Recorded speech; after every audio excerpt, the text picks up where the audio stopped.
There we are. Alrighty, guys, welcome back. Today we are going to finish our neat little foray into polynomial land by talking about complex numbers, complex roots of polynomials, and something called the fundamental theorem of algebra, which is really neat. Complex numbers are something near and dear to my heart, and I hope that you enjoy this because there's a lot of kind of surprising stuff here. I also want to talk a little bit about exam 2 because we are getting close to exam 2. And if there's time, I want to share with you a really cool picture that illustrates, I think, a little bit the sort of beauty of studying complex numbers. So let's go ahead and get to it. Here we go.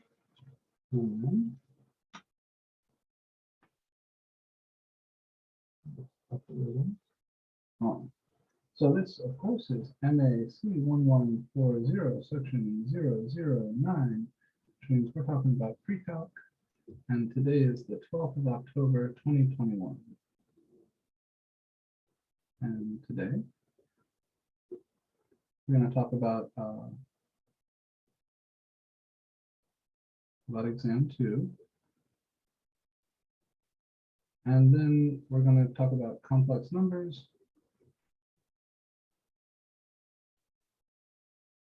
complex roots, and something called the fundamental theorem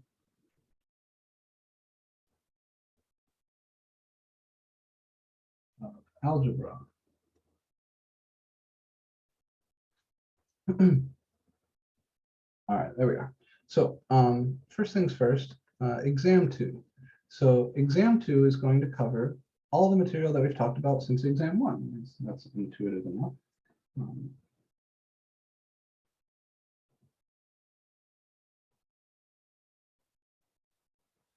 Of course, topics from the previous exam may show up, right? I could ask you about average rates of change or increasing and decreasing intervals for a polynomial. All of that stuff is very much still here in the picture, but, but the focus will be on quadratics. All the polynomial stuff we've done.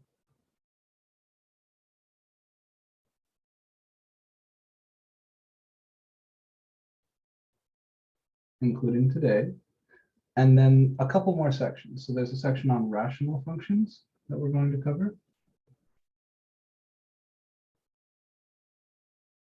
And the other section that we still need to cover before we're ready for the test is on polynomial and rational inequalities.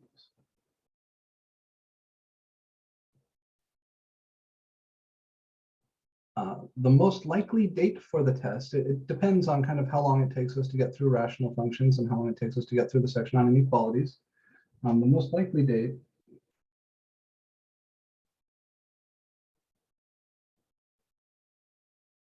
is next Thursday.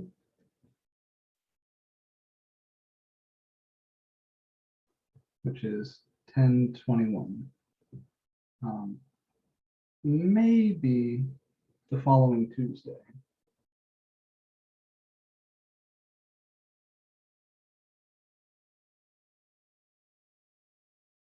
If one of those sections takes a little longer to cover than I'm anticipating, which is possible because they're somewhat tricky, we might delay it till next Tuesday, which would be the following Tuesday, which would be the 26th.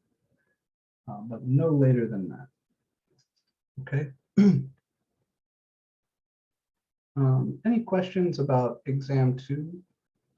Sort of what you're responsible for, anything like that?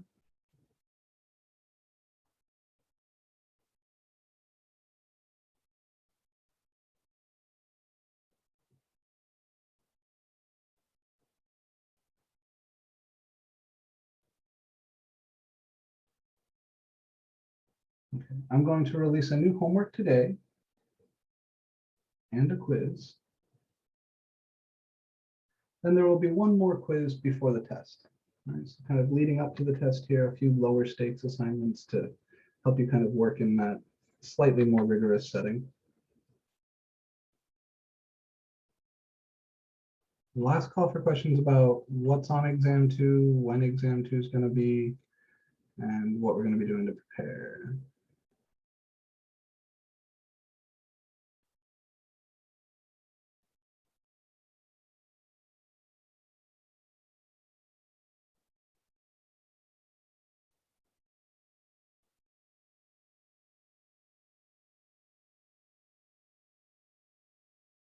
Okay, then. So complex numbers.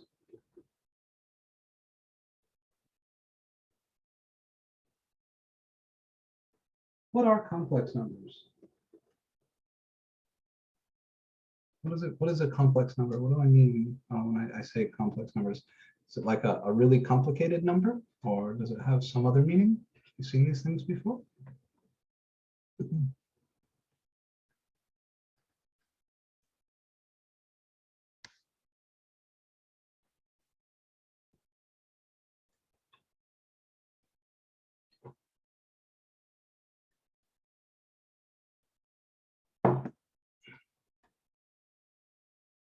Okay, so complex numbers are expressions of the form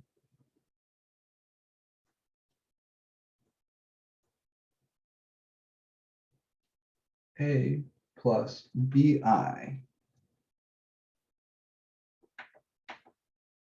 And here, a and b are real numbers,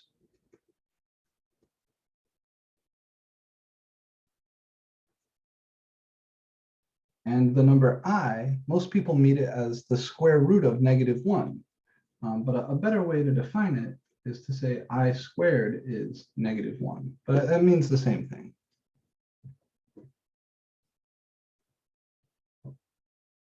So I know you guys have seen this stuff in previous algebra classes, either in high school or college algebra somewhere else. You know that solutions from the quadratic formula sometimes involve square roots of negative numbers, and we write those using the number I. A is called the real part.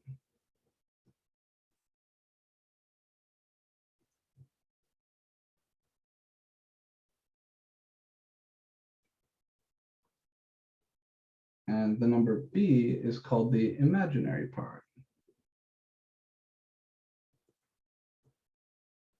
Right, so the part that has the I attached to it is called the imaginary part, and the part that doesn't have the I attached to it is called the real part.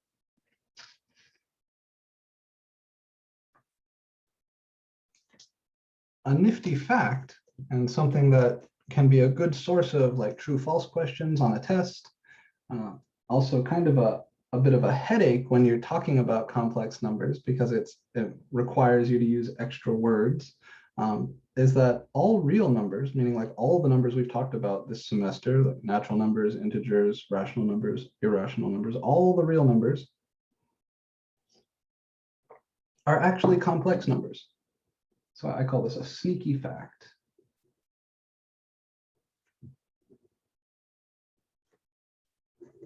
Oh, and I should say, I'm sorry, let me come back to the complex numbers definition.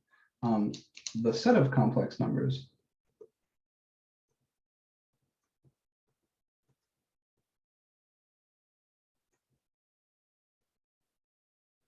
just like we have that bold R for the set of all real numbers, or the bold N for the set of all natural numbers, the set of all complex numbers is denoted with a blackboard bold C for complex. All right, so the sneaky fact is that the real numbers are contained within the complex numbers. So the real numbers are a subset of the complex numbers C, which is just another way of saying every real number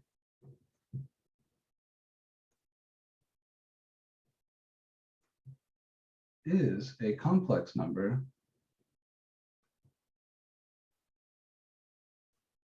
It's just that the imaginary part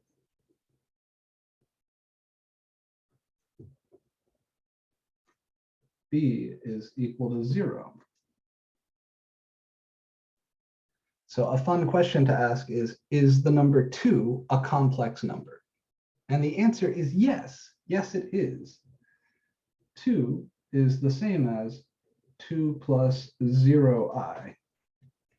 And I know this feels a little bit underhanded, but it's a fact, and it's a useful fact in some settings.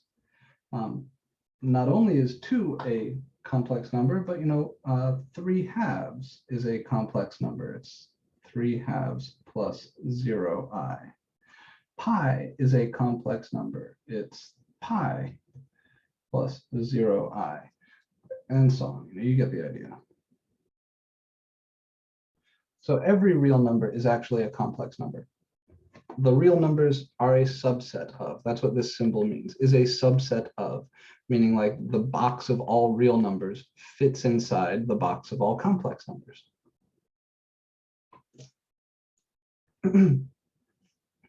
You may recall from the start of the semester that the real numbers are a complete ordered field, right?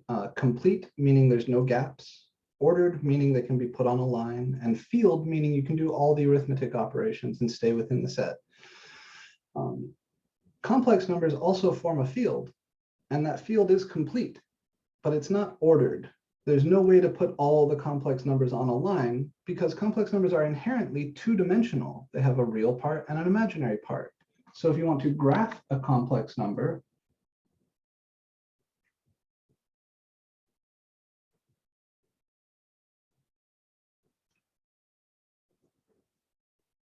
these live in a plane.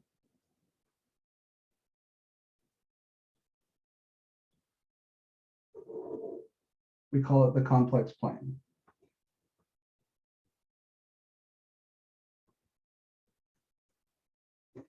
And when people write C, they're generally thinking of the complex plane.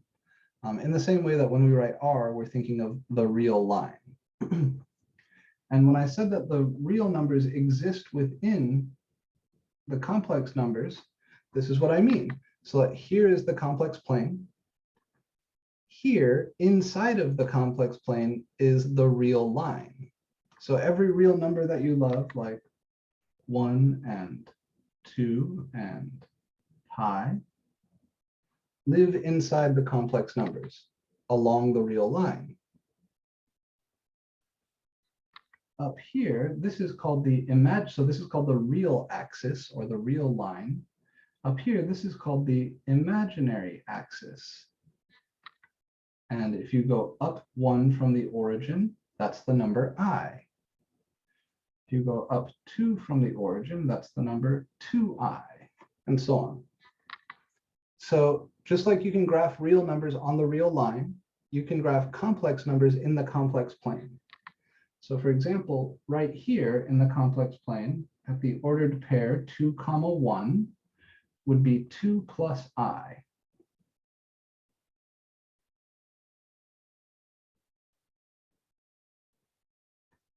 Down here would be the complex number negative I. And so this would be the complex number pi plus negative I, which we just write as pi minus I.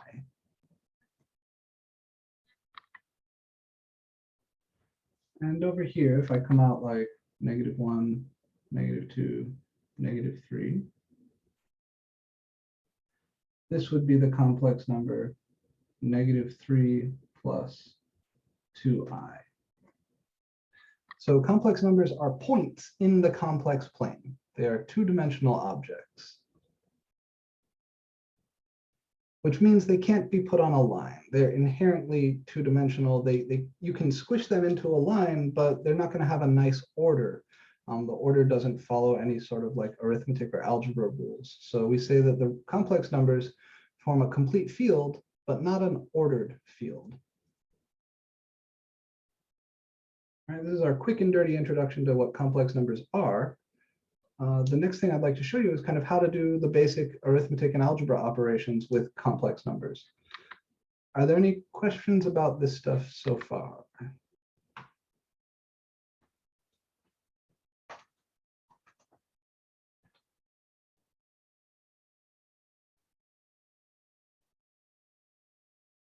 Okay, moving on then. So I said the complex numbers form a field. What that means is you can do addition, subtraction, multiplication, and division. Let's see how to do it.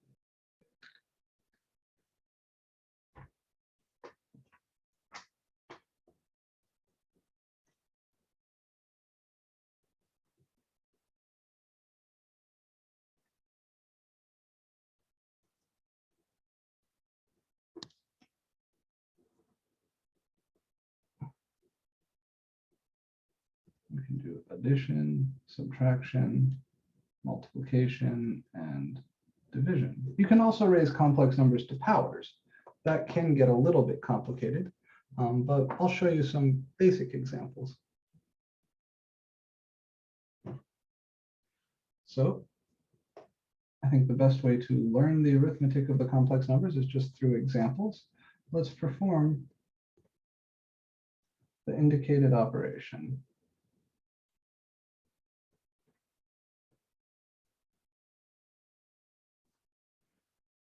First, let's add two complex numbers. So let me add the complex number 1 minus I to the complex number 3 plus 2I. We can subtract them. So let's take 5 plus 7I and subtract from that 2 plus 3I. We can do multiplication. I'm going to look at two examples there. Let's look at like 1 plus 3I times 2 minus 4I and 2 plus I times 2 minus I. And so the reason I'm looking at two separate examples here. Division of complex numbers is a little bit more complicated, and it's not something that you're going to have to do in this class as a part of a test or anything, but I do want to show you how to do it because it is an important thing. I can't show you the complex numbers without showing you how to divide them. So I'll do one example of that, but I promise it's not something you're going to have to do on a test. So let's take like, I don't know, it doesn't matter. Let's take like 2 plus 3I and divide it by the complex number 4 minus 5I. All right, so here's your basic arithmetic operations. The trick to this is to just treat I like a variable. Treat I the same way you would treat X. Meaning, so if two things have an I, then they are like terms. If they don't have an I, then they are not like terms. So if I want to add 1 minus I to 3 plus 2I, I'm going to do the first two right up here because they'll fit nicely. I just combine like terms. So this would be 1 plus 3,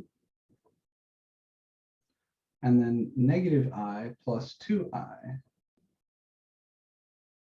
And we can treat I like a variable. So 1 plus 3 is 4, and negative I plus 2I, the same way negative x plus 2x would be calculated, is just plus 1I or plus I. And we always like to write our answers in that standard form, a plus bi. So this is 4 plus 1I. This is in that good form. Subtraction works the same way as addition. You just got to make sure you distribute the negative. So if I'm subtracting 2 plus 3I, that means I'm subtracting 2, and I'm also subtracting 3I. So while these parentheses weren't really necessary for the addition, they are necessary, at least in the second piece, for the subtraction. So I'll distribute this negative and then combine like terms. I get 5 plus 7I minus 2 minus 3I. And then the same as we did above, you combine the like terms. So 5 minus 2 is 3. And 7I minus 3I is plus 4I. Again, we have our answer in that nice form of a plus bi. Any questions on the first two?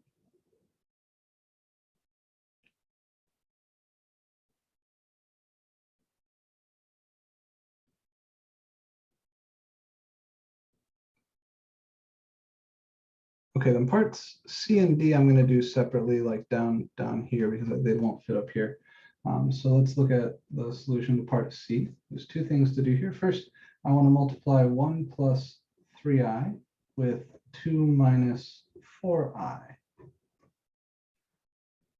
And like I said, you can treat I like a variable. Treat it the same way you treat X. The only difference is that when you have I squared, you replace that by -1 because I squared is equal to -1. So first we FOIL it out. 1 times 2 is 2. It's my first. My outers are 1 times -4i. That's -4i. My inners are 3i times 2. So that's plus 6i. And then my lasts are positive 3i times -4i, which is -12 times I squared. And we have to remember I squared is -1. So this is 2, and then -4i plus 6i is plus 2i, and -12 times I squared is -12 times -1, which is positive 12. So altogether here I have 14 plus 2i. Any questions on this multiplication?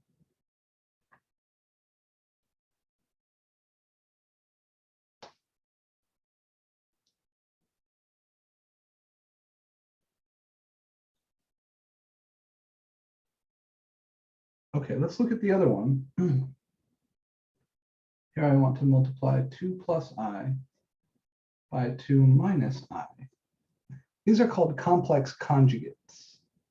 And you'll see that when you multiply a complex number by its complex conjugate, something nice happens. Let's just do it. So 2 times 2 is 4. Then I have minus 2i from my outers, plus 2i from my inners, and minus I squared from my lasts. And again, the I squared itself is -1. So that's minus -1. So this is 4 minus -1 is 4 plus 1, which is 5. And the -2i and positive 2i go away. Now, if I wanted to write this in that standard form, I could say that this is 5 plus 0i, but nobody would do that. You just write 5.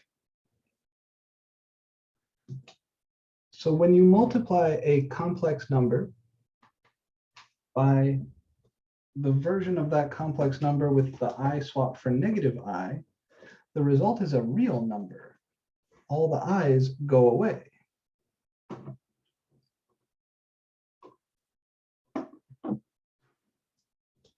This is important for a few reasons, but I want to start just by saying these are complex conjugates.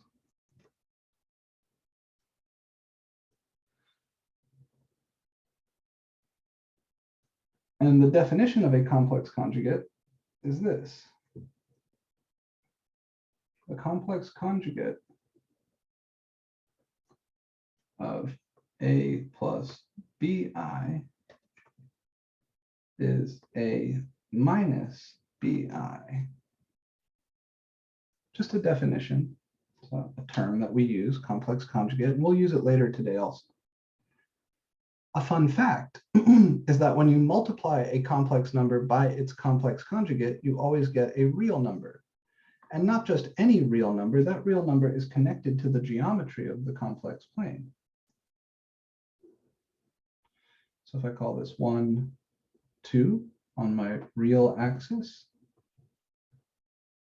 then 2 plus I, here's I, and here's -I. 2 plus I is this guy, and 2 minus I is this guy. And if you look at this distance, the distance from the origin in the complex plane to your complex number, that distance is the square root of this number. It's the same distance whether you're looking at 2 plus I or 2 minus I by the symmetry, right? These have to be the same lengths, and they're both the square root of 5.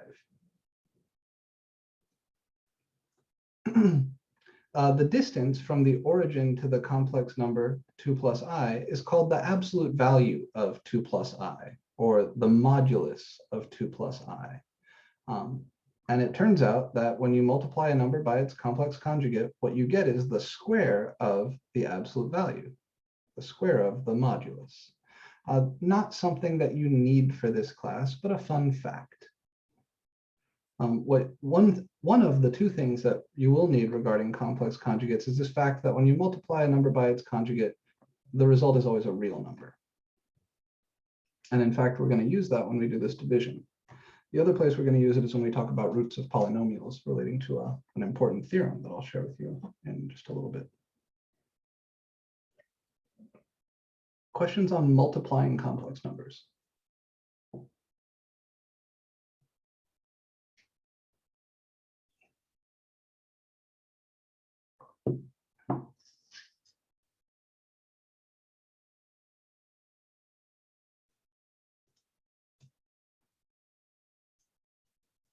Okay, then let's see how to divide complex numbers.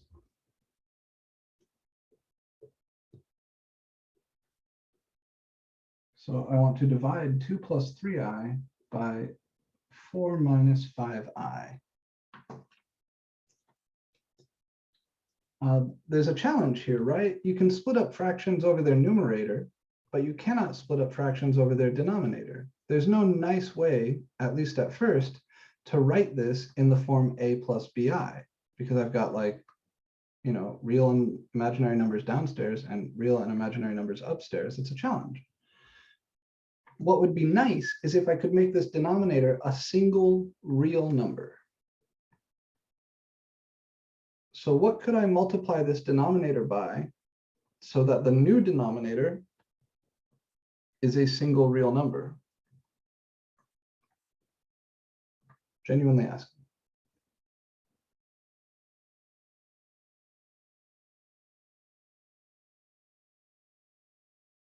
What can I multiply any complex number by to get a real number out?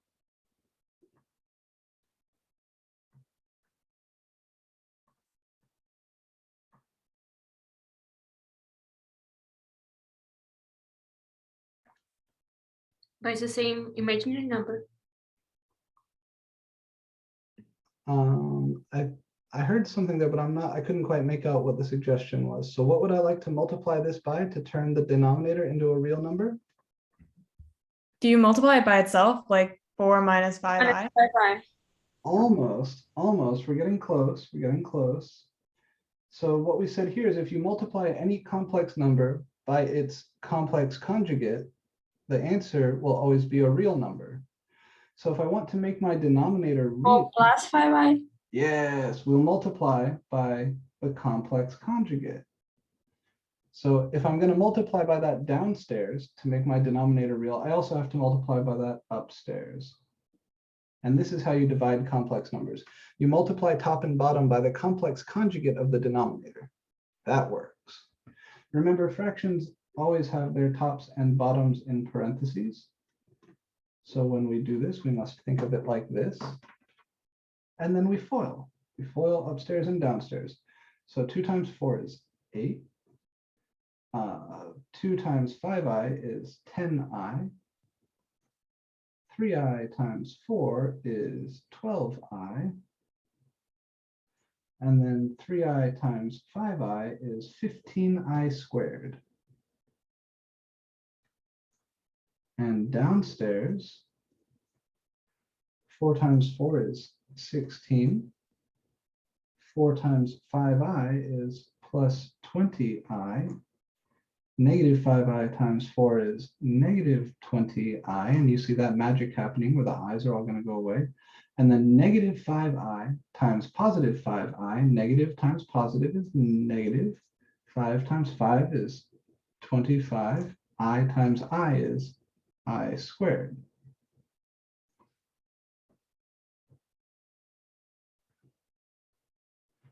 And if I start cleaning this up, my numerator is 8 plus 22i.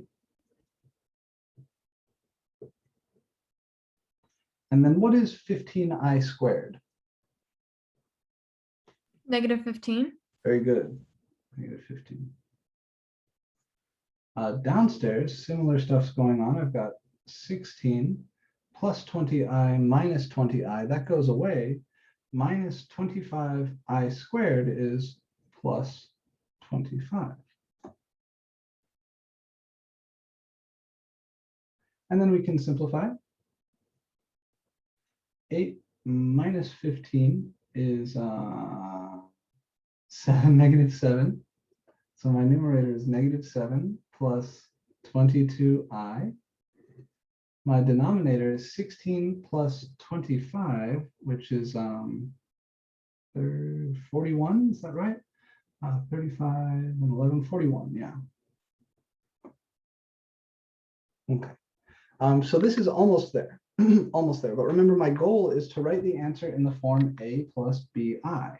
So how could I take this fraction, negative 7 plus 22i, all over 41, and write it as something real plus something real times I?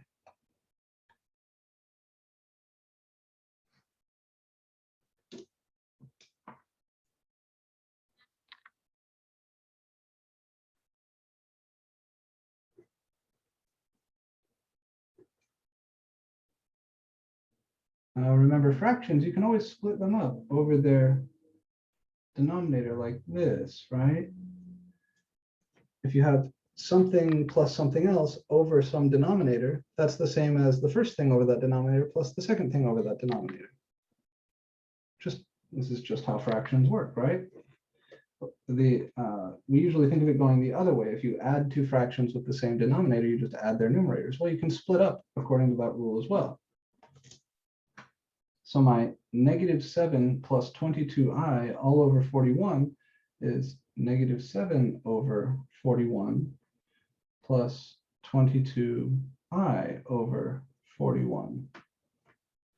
So the real part is negative 7 over 41, and the imaginary part is 22 over 41.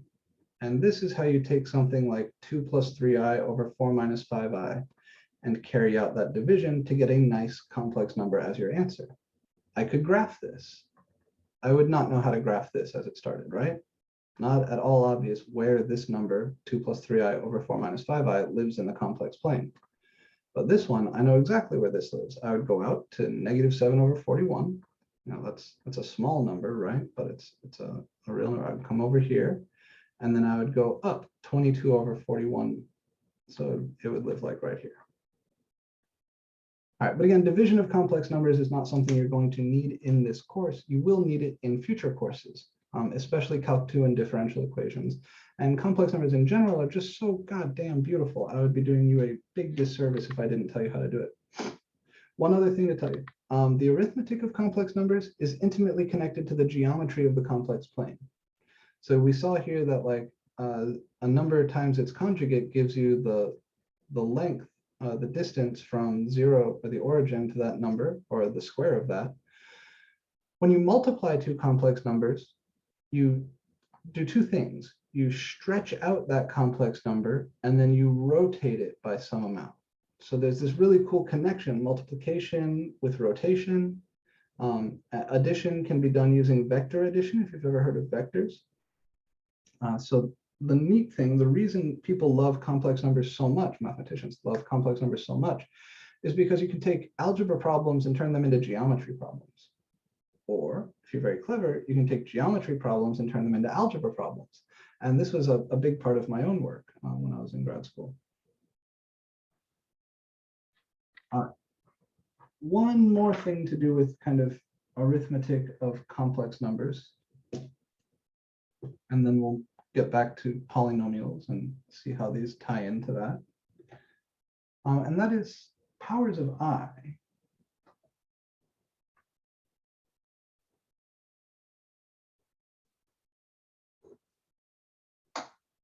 It turns out that they cycle. So you remember last week when we talked about Évariste Galois and how he used this branch of mathematics called group theory to study polynomials and ended up inadvertently inventing a whole new field of mathematics called Galois theory. One of the motivating things when talking about group theory, which is something I don't expect you guys to have ever heard of before, but if you're curious about it, Google it, group theory. One of the motivating kind of objects there was looking at powers of I. It turns out there are algebraic structures that are much simpler than numbers. The Rubik's Cube, for example, Rubik's Cubes, these have an algebraic structure, right? I can talk about, like, there's notation for this shit. I can talk about like an R, an F, or you know, an L. Each one of these moves has a name, and you can build equations that describe algorithms for how to solve these things, even the 2x2x2 and the 4x4x4 and the more complicated ones. They form what's called a group structure, which is like numbers, but simpler in a lot of ways. The powers of I are a really cool kind of source of group theoretic structure. Let me show you what I mean. I want to look at the first 4 powers of I to begin.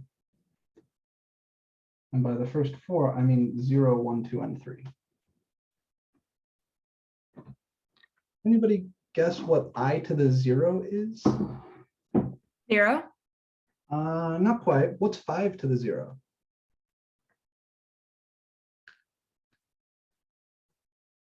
1. 1, yes. And anything raised to the 0th power is 1. And I is not special. Anything to the 0 is 1. I to the 1, well, anything raised to the first power is itself. So I to the 1 is I. I squared, what's that? -1. -1, right? By definition. So can we figure out what I cubed is?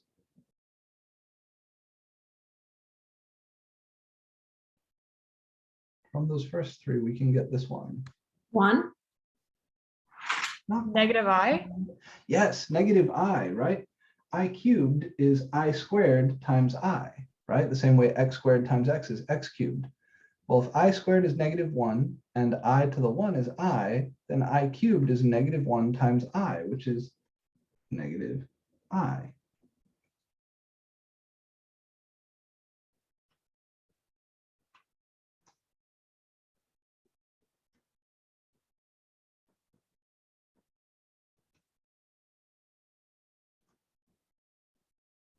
Okay, can we use that same sort of logic to figure out I to the 4?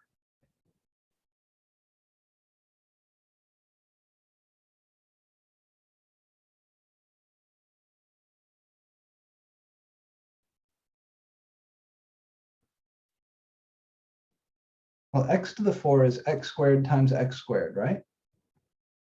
So I to the 4 is I squared times I squared. So 1. Right, which is -1 times -1 is +1. Same logic, I to the 5. I. Good, it's I to the 4, which is 1, times I to the 1, which is I. So I to the 5 is I. It's I to the 4 times I, which is 1 times I. I to the 6. -1. Yeah, is I to the 5 times I, which is I times I, which is I squared, which is -1. And we can guess probably without even thinking about it, what is I to the 7? -I. Very good. And I bet if we wanted to fill out more of this, we could, right? 1i, -1i, 1i, -1i. It keeps going like that. So these cycle every 4 powers, which means to find the value of I to the n, where n is any natural number, we just need to know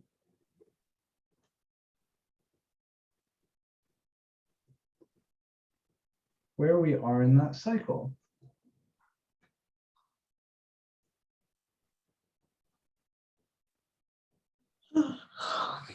In other words, I need to know the remainder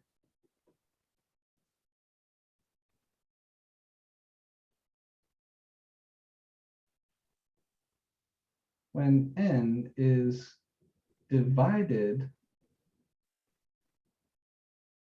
by 4. It's a consequence of the Euclidean algorithm for natural numbers, for integers, which we talked about when we talked about dividing polynomials for the first time, that you can always write an integer n as n equals 4 times some number q plus some other number r, where r is between 0 and 4. So this, I'm not expecting you to actually go through this, but I think you can logic your way there. Let's do it. I don't know if you guys have any experience with mathematics competitions. One of the things I do here, by the way, if you find this at all interesting, turn my feedback on, if you find this stuff at all interesting, I strongly implore you to look into the math team here at Santa Fe. So I'm the coach of our math team here at Santa Fe. We go to competitions, we earn prizes, money, have good times, go on trips, stay in hotels, get free food. It's awesome. One of the things we love to do in math competitions when we're designing problems is to work the current year into the problem. So a fun thing to do is to compute I to the 2021. We know it's one of these 4 things, 1, I, -1, or -I. All integer powers of I are one of those 4 things. The question is, what's the remainder when 2021 is divided by 4?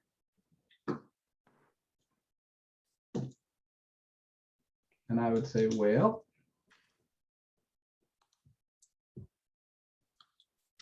(2021) is 2020 plus 1.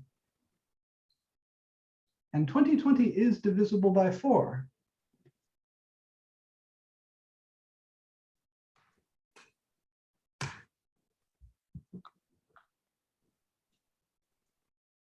So if I want to know what is the remainder when you divide 2021 by 4, the answer is 1.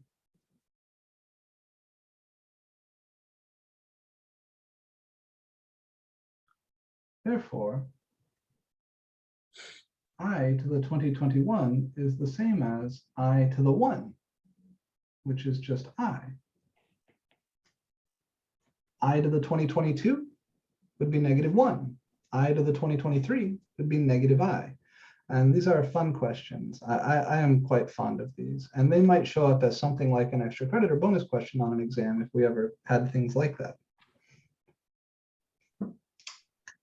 One more little comment on this powers of I business.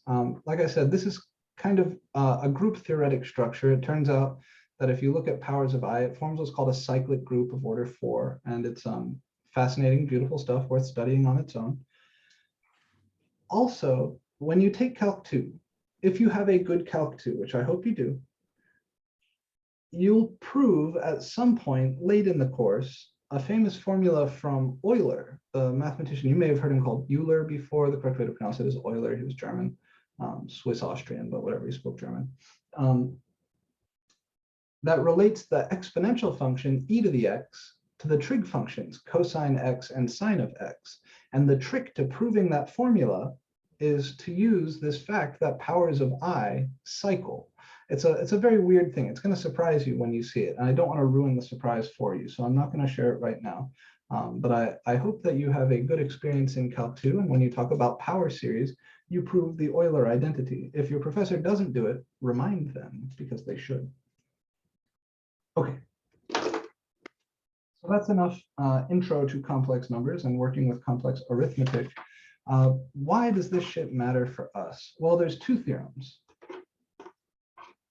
Really, there's several theorems, but I'm going to condense them for you.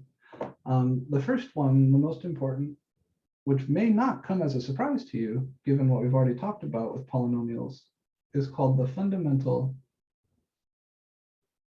theorem of algebra.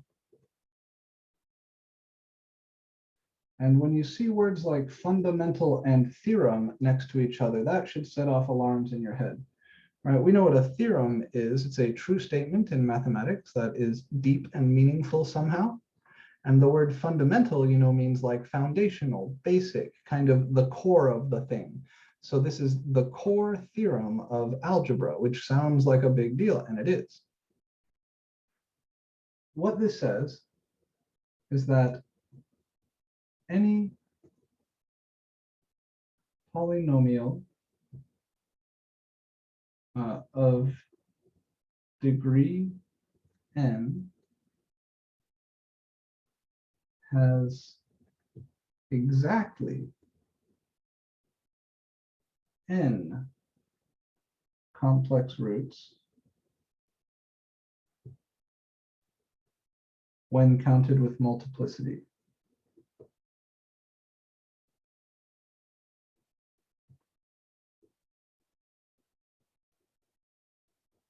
And remember, the real roots are included here, right? Every real number is also a complex number. So what we're saying is that when you look at all the roots of a polynomial of degree n, real and complex, there should be exactly n of them. In your homework, I know this is a source of annoyance for many of you because I've gotten lots of emails and questions about it, where you had to list the roots multiple times, right? If you had a root of multiplicity 5, like you had to list it 5 times in the homework instead of just saying 0, 1, and 2. If 0 was a root of multiplicity 3, you had to say 0, 0, 0, 1, and 2. That's to emphasize this fact, right? Is that a polynomial of degree n will have exactly n roots when you count them with multiplicity.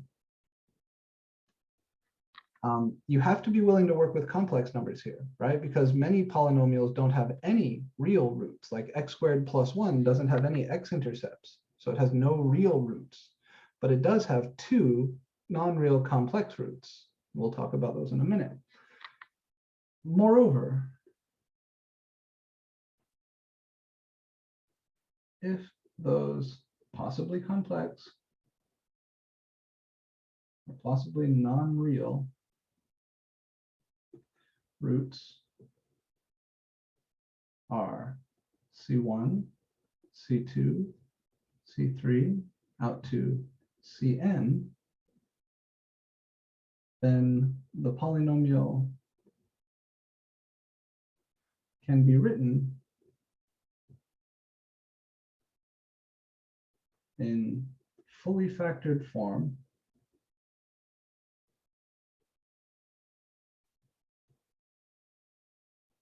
as p of x equals some constant out front called a lead coefficient, times the factors that come from those roots, x minus c1 times x minus c2 times x minus c3, all multiplied together all the way out to x minus cn. This is the latter statement there is a fact we've been kind of using when we talk about polynomials. It's just that we've always assumed that they have real roots, that all the roots were real. That's not necessarily the case for all polynomials. Some polynomials don't have any real roots, but every polynomial of degree n, if you're willing to work with complex numbers, has exactly n roots. And if you know those roots, whether they are real numbers or non-real complex numbers, you can write the factored form of the polynomial. Even if these c's are like I or 7 minus 2i, if you know all the roots, real or complex, then you can write down the fully factored form of that polynomial. The only other thing you need is the lead coefficient.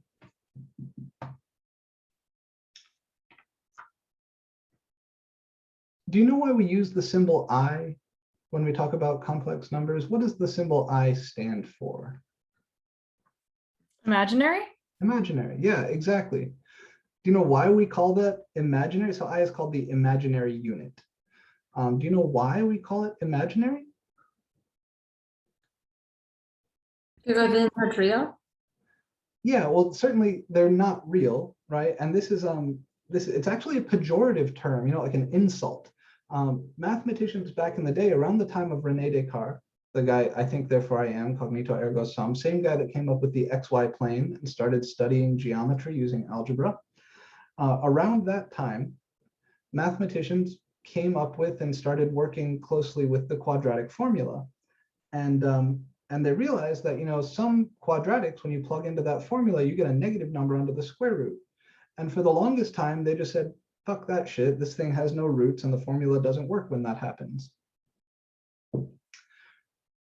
Well, Carl Friedrich Gauss and a handful of other people of that era were like, no, we can do this. Let's just call the square root of -1 I. Let's give it a name and start working with it. We'll call it by this symbol. Now, he didn't choose the symbol I. I don't know what symbol he used or what the early folks would have used back then. But I do know this. I know that other mathematicians of that time hated it. They were like, nope, doesn't work. Because if you multiply a number by itself, you always get a positive number. You never get a negative number. So there's no number such that when you multiply it by itself, you get -1. It just doesn't make sense. So negative numbers can't possibly have square roots. And then along come Gauss and these other mathematicians who say, yeah, sure we can. We're gonna work with it. We'll just let it be itself and pretend like there's no problems. And other people are like, nah, that's bullshit. These numbers you're playing with, they're not real, they're imaginary. Well, imaginary numbers are every bit as real numbers. It's all just abstract symbols. They don't have any concrete meaning here in the real physical world. It happens to be the case that mathematics is sometimes useful for describing the real world, but mathematics is not that. Mathematics is just its own thing, right? It is looking for logical consequences of things you assume to be true. And Gauss and others, Euler, people of the time, realized that there's nothing wrong with working with these numbers, but many less creative mathematicians of the era did have problems with it. And so they called them imaginary as a way of like poking fun. And unfortunately, the term stuck. So that's why we call I imaginary. It upset people at the time. Nowadays, we know better, right? So there's a famous quote by, I think it's George Polya, who said, if you're looking for the shortest distance between two true statements about real numbers, you're trying to prove a theorem about real numbers, usually the quickest way to do it is to loop through the complex plane. In other words, to work with complex numbers and then come back to the domain of real numbers after you've solved the kind of problem in the setting of complex numbers. It might be surprising that that works, but it does. It often does. And it's connected to the idea of the geometry of the complex plane. Because you can take algebra problems and think about them geometrically, it often gives you a new way to approach problems that otherwise would be very hard. Okay.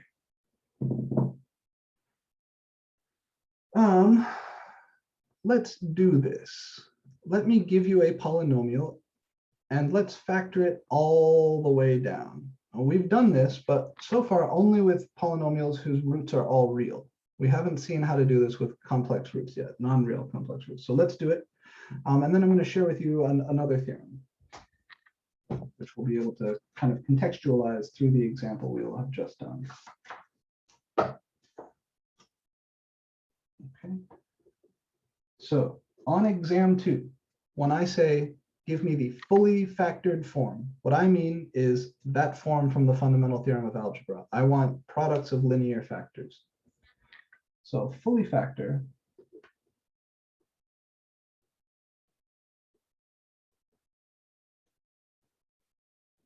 p of x equals x cubed minus 2x plus 4. We start out the same way we start out with any of these problems that we've been looking at over the last, I don't know, week or so. We need to come up with some possible roots and then test them using synthetic division, right? Because this x cubed here is too large for me to attack with anything else.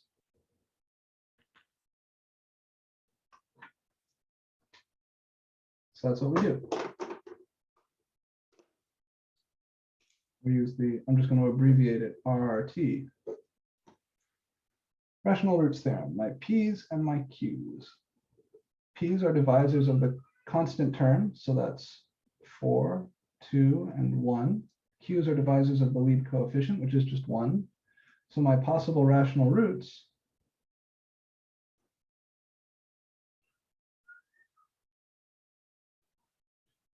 that list would be plus minus 4, plus minus 2, and plus minus 1.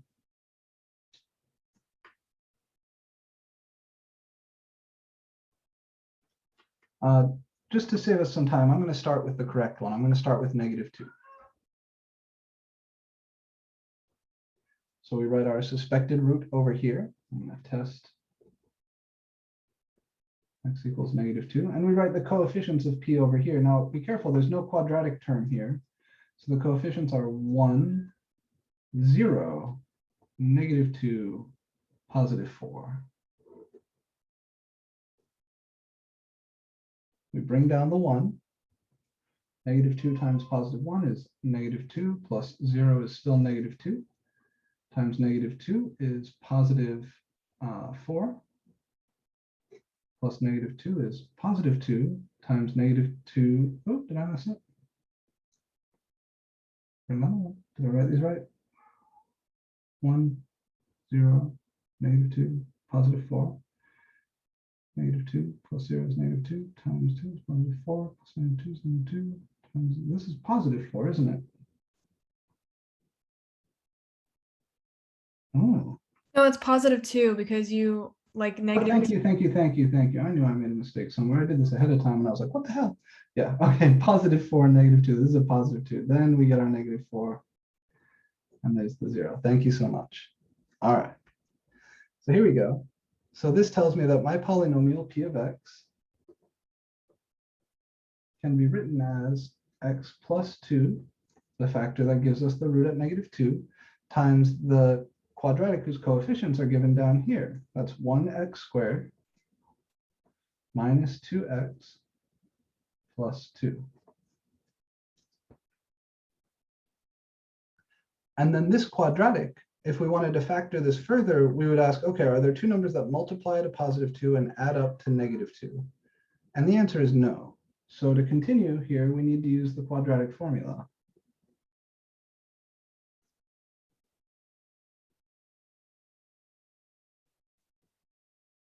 So his roots would be negative, I'll write the formula, -b plus and minus the square root of b squared minus 4ac all over 2a. -b is -2 is +2, plus or minus the square root of b squared, which is the square root of b squared is 4, minus 4 times 1 times 2, which is -8, all over 2. 4 minus 8 is -4, so this is 2 plus and minus the square root of -4 all over 2. And that is 2 plus and minus the square root. -4 is the same as 4 times -1.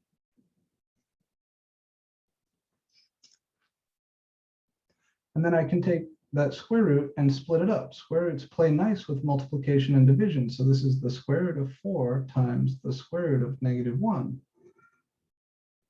all over 2. The square root of 4 is 2. The square root of -1 is I. So this is 2 plus and minus 4i over 2. I'm sorry, 2i.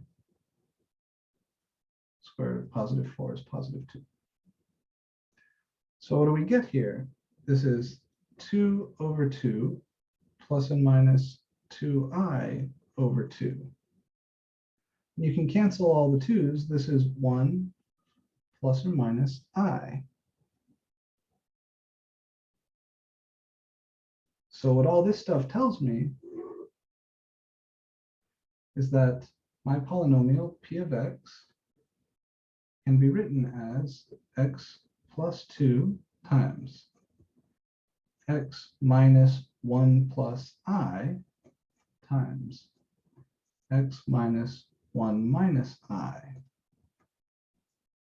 And that is job done.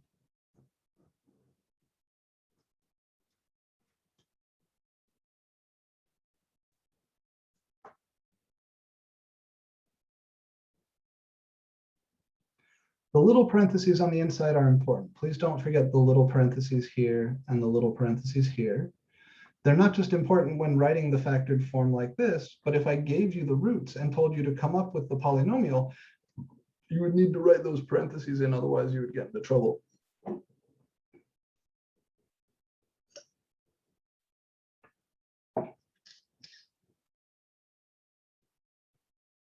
Okay. We can graph these roots. It's a fun thing. So I'm not going to graph the polynomial. I'm just going to graph the roots in the complex plane because later I want to share with you some pictures of roots of polynomials graphed in the complex plane. So let me mark this as -1 and -2. So that first root, -2, the real root is over here. 1 plus I is +1, and up here is I. So the root 1 plus I is right here. And the root 1 minus I is down here. These form a triangle in the complex plane, which is pretty cool. And in general, one of the fun things to do with a polynomial is to find all of its roots, real and complex, and then graph those complex roots, graph all of those roots, and see what kind of geometry you get, right? What sort of shape you get in the complex plane when you graph all the roots.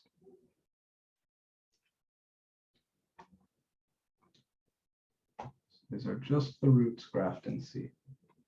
We could, of course, draw the graph of the polynomial itself, but we don't, it's not entirely clear what this quadratic factor does to the graph.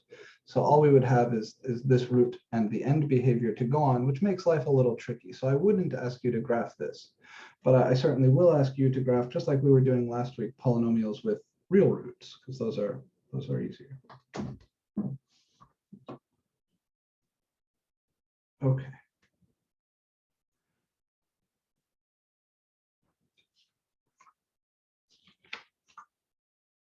There's one other theorem I want to share with you before we move much further forwards. And it can be illustrated by looking at a part of the example we just did. So I think now is a good time to share it.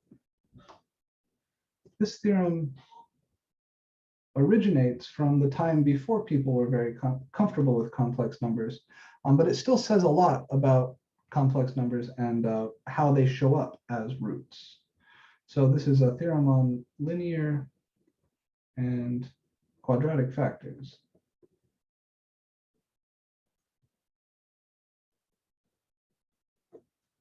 What this says is any polynomial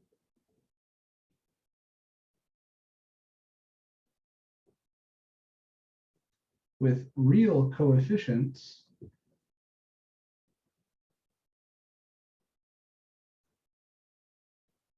can be factored into a product of real linear factors and real irreducible quadratic factors.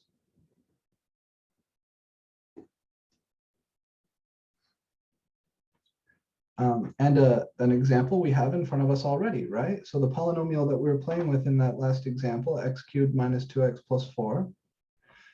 When we started factoring it, we got x plus 2, which is a real linear factor, and x squared minus 2x plus 2, which is a real, meaning the coefficients are real, irreducible quadratic. What does irreducible mean when we're talking about quadratic? It means it doesn't factor over the real numbers, or the roots of that quadratic are non-real complex numbers. This connects deeply to the next theorem,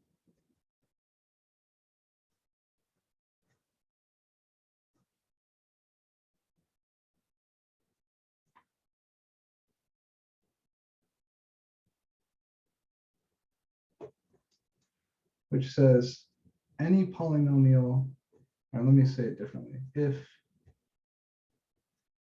x equals a plus bi is a non-real root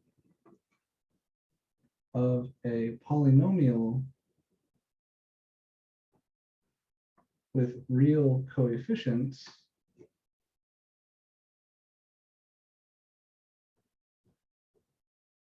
then x equals a minus bi is also a root.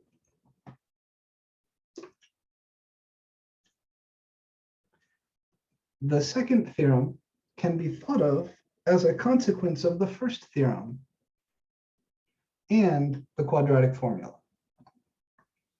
So suppose you have some polynomial p of x. According to the first theorem, you can always factor that, you can always break that down into linear real pieces and irreducible quadratic pieces. Well, then that irreducible quadratic, his roots are going to come from the quadratic formula. When i's show up here, it's always because the b squared minus 4ac part is negative, right? The discriminant. Remember when we talked about the discriminant way back in 3.1? We said that a quadratic like this has no real roots if and only if the discriminant is negative. Well, if that discriminant is negative, that means you're going to have an I coming from this part of the quadratic formula. So your roots will be something like 2 plus or minus something times I all over whatever. So the plus and minus coming before the part that gives you the I means that if something plus something times I, a plus bi is a root, the plus and minus in the quadratic formula tells you that a minus bi is also a root. And that's because any polynomial can be factored into real linear factors and irreducible quadratic factors. And those irreducible quadratic factors will always give complex conjugate roots. Cool fact. And also very, very useful when it comes to coming up with polynomials that satisfy certain conditions. So what I would like to do now is solve an example where we're looking for a polynomial with certain roots. We've done examples like this, but again, never with complex numbers.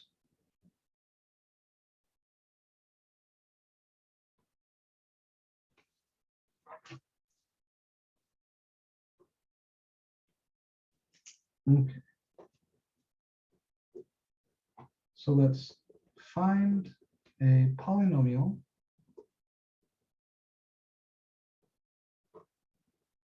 of degree 3 with integer coefficients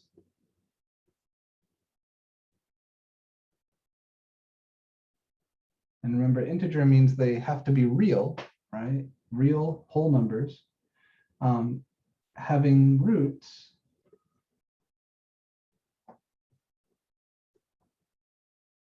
x equals 1/2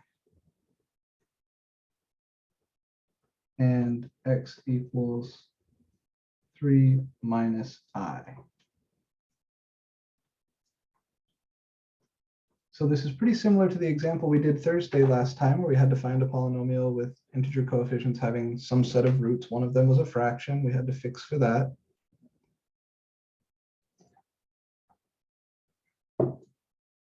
We know how to get started on these. Roots tell us factors, right? If you know roots, you know factors. If you know factors, you know roots. So let's write down the roots of my polynomial and then the factors that come from each of those roots.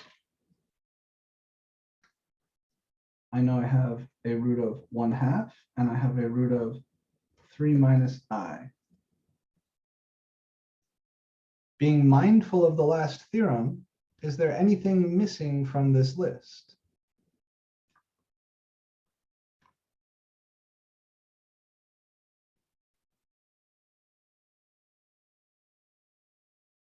Three plus I. Very good. Because complex roots always come in conjugate pairs.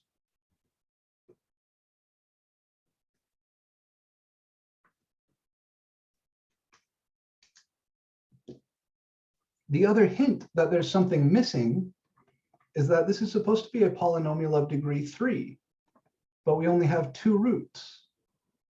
And remember, a polynomial of degree n must have n roots when counted with multiplicity.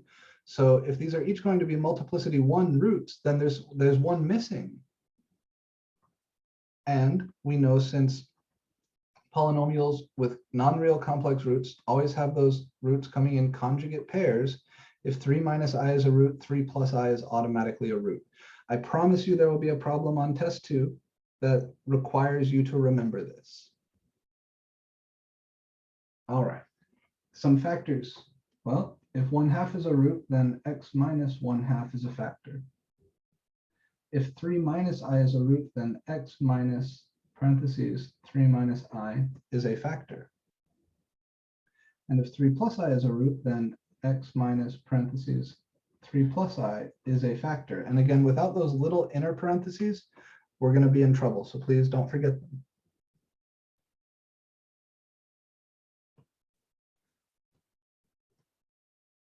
Thus, p of x has to be some constant times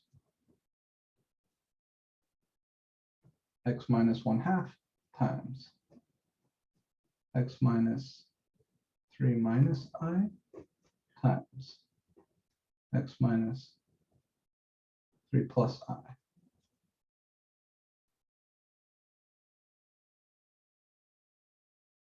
Let's multiply this out. It's good practice, and we should know how to do it. We want to verify that we're going to be able to get integer coefficients, which means all the i's need to go away. So I'm going to start by multiplying these two guys. And it looks like it might be a little complicated, but the trick is, again, remember these little parentheses. Think of 3 minus I as a single thing. Think of 3 plus I as a single thing, and then you can just FOIL. So x times x is x squared. Then my outers are x times negative 3 plus I, or minus parentheses 3 plus I times x. My inners are minus 3 minus I times x.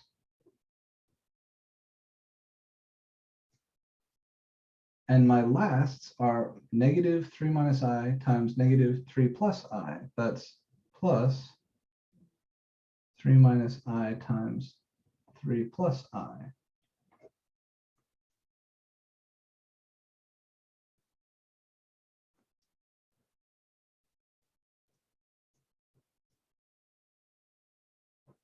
I'll leave those alone. Let's just finish simplifying what we've done. This is x squared. Now we distribute everything here. This is minus 3x minus 3ix minus 3x plus, oops, sorry, not 3ix, just ix plus ix. All right, so I'm distributing here. This is 3x plus ix, and then this negative makes both terms negative. So this is this piece right here, but minus 3 plus I times x is minus 3x minus ix, no 3 here. And same thing here, no 3 here. Just 3x minus ix and distribute the negative. So minus 3x plus ix. And then here we got to FOIL this out. So this is 3 times 3, which is 9, plus 3i minus 3i minus I squared.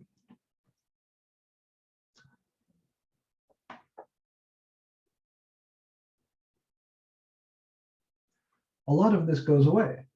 This is a times x minus 1/2 times x squared. I've got a minus 3x here and a minus 3x here. That's minus 6x. I've got a minus ix here and a plus ix here. Those go away. I've got a minus 3i here and a plus 3i here. Those go away. I've got this plus 9 and this minus I squared. So that's plus 9 minus I squared. I'll write it, minus I squared. Now, of course, I squared is -1, so that's minus -1 is +1. So this is a times x minus 1/2 times x squared minus 6x plus 10. And at this stage, we can see that all the i's have gone away. The other thing that they required of us is that this thing have integer coefficients, right? Integer coefficients. So the i's had to go away. I is not an integer.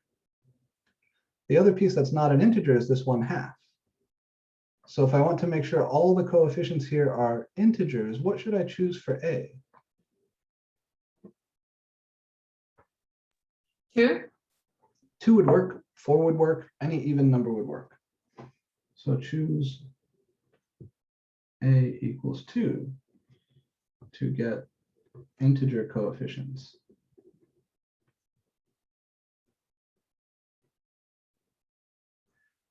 So this would be 2 times x minus 1/2 times x squared minus 6x plus 10, which is 2x minus 1, just distributing the 2 over that first piece, times x squared minus 6x plus 10. And then we can FOIL everything out here if we want. This is 2x times x squared minus 6x plus 10 minus 1 times x squared minus 6x plus 10, which is then 2x cubed minus 12x squared plus 20x minus x squared plus 6x minus 10. And then combining like terms, I get 2x cubed, negative 12x squared minus 1x squared is minus 13x squared, plus 20x plus 6x is plus 26x, and minus 10 is minus 10. So this would be your final answer.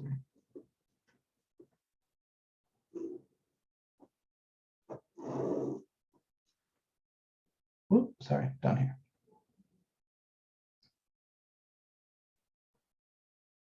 Now, if you stopped here, I would still say, oh, it's okay to stop here on a test.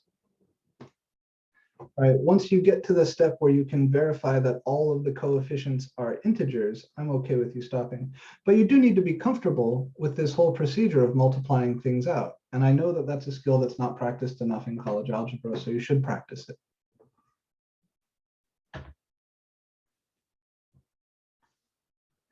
Questions on this guy?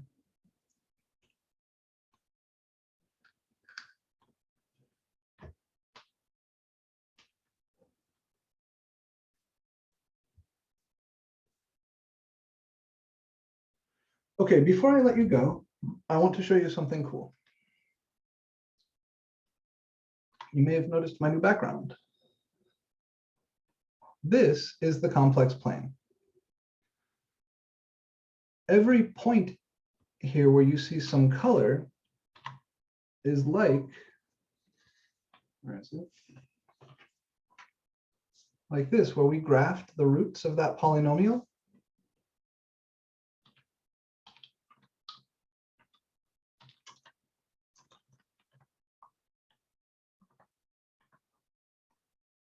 So if you take randomly generated polynomials with degree less than or equal to 5 and coefficients chosen randomly from -4 to 4, and you plot their roots, it looks like this.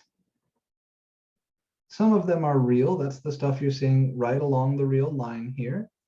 This is the number 1. This is the number I. This is the number 0. This is the number -1. Right here is, sorry, here's I, and here's -I. So if you plot all the complex roots of some randomly generated polynomials, it looks like this. And you start to see some interesting structure, like these really don't like to have roots near 1. 1 itself shows up a lot, but stuff that's close to 1 in the complex plane does not show up a lot. And if you look more generally, here we're looking at all polynomials of degree less than or equal to 24 with randomly generated coefficients from -1 to 1. This is what it looks like. These are all the roots. The full picture is here. These are all the roots. So this is the number 1. Up here is the number I. Over here is the number -1. And down here is the number -I. The really crazy shit is you start to see some like fractals, some feather fractals. This looks a lot like a fractal called the dragon fractal you may have heard of. And the author here explores some of this stuff, asking why the fuck do we get these weird ass patterns? What the hell is going on? And explains a little bit where they're coming from.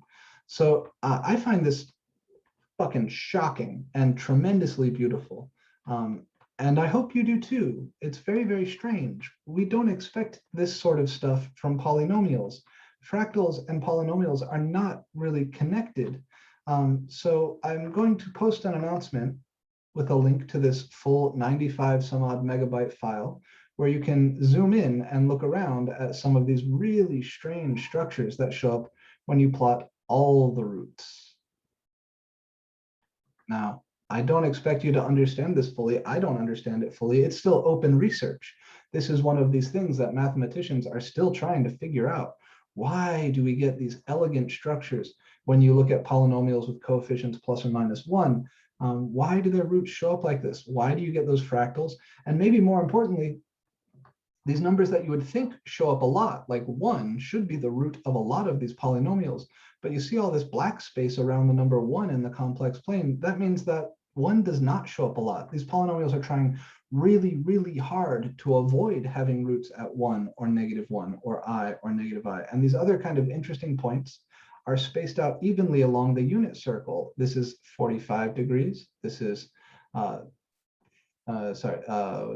30 degrees, 45 degrees, 60 degrees, and so on. Why all this structure? It's so very strange and so very beautiful. The symmetry is not terribly hard to explain. The vertical symmetry comes from the fact that if any number is a root, then so is its complex conjugate. But all the other structure is way harder to explain. Shapes like this should not be showing up unless you know something that I don't about polynomials. And the thing that's being hinted at here is there's definitely stuff that we don't know about polynomials. So surprisingly beautiful things can come out from even pre-calculus. And these are open questions in mathematics still. We don't have good answers for all of it. So I invite you to explore that picture. You can zoom around and look for cool little fractals. There's links to GitHub there with code, so you can generate your own things like that. And I hope that this strikes some interest in you, because I know it certainly does in me. That is all for today. Next time, we're going to talk about rational functions. We're going to go back to graphing. We're going to be looking at ratios of polynomials, and we'll see how to graph functions where the top and bottom are both polynomials. It's not terribly hard, but we'll be talking a lot about asymptotes and things like that. So please come ready to do that. Take a look at the new homework that I'm going to drop for you today. There will also be a quiz. We're going to have one more quiz and probably 2 more homeworks before the test.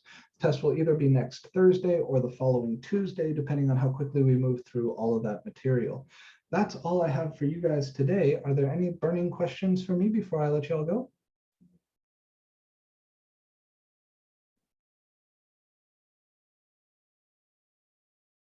All right, I hope I've stoked a bit of interest in complex numbers in your brain. Truly beautiful objects, really, really wonderful to study, lots of geometry and connections between geometry and algebra. And that's the stuff that math people really love, when 2 things that seem to be totally different are intimately connected. If you want to talk more about complex numbers, I would love to do that. If you find this stuff cool, come talk to me about the math team. We want you on there. Otherwise, I will see you guys next Tuesday. Or sorry, Thursday. Take care.